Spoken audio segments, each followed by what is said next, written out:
Sa ibaing dagat, 15 patay sa mudslide sa China habang US Vice President Kamala Harris nakalikom na ng $200 million na campaign fund. Si Joy Salamatin sa sentro ng balita. 15 ang patay sa nangyaring mudslide sa southeastern China.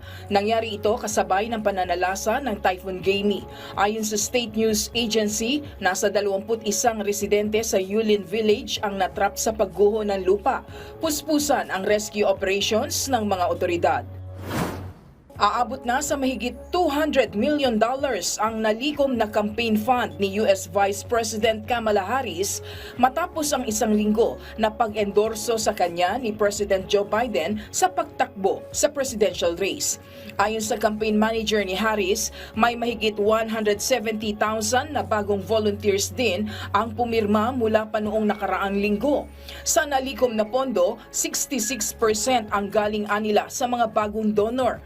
Habang noong nakaraang linggo ay ipinagmalaki ng kampo ni dating US President Donald Trump na may mahigit $331 million na campaign fund na silang nalikom.